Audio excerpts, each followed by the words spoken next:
Thadou Students Association (TSA) has strongly objected to the misrepresentation of Thadou culture in the upcoming Vvip visit to Surchanpur. In a press note, TSA raised concerns over the cultural program schedule, in which there is mention of a Kuki cultural dance. Thadou Students Association asserted that there is no Kuki cultural dance, and what the Kuki are trying to showcase is the Thadou cultural dance, the traditional heritage of the Thadou people.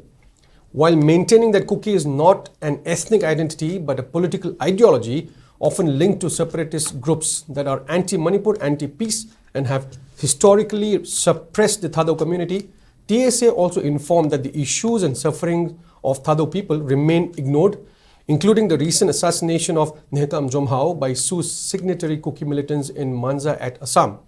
It further expressed concerns on the extension of suspension of operations agreement with Kuki militant groups,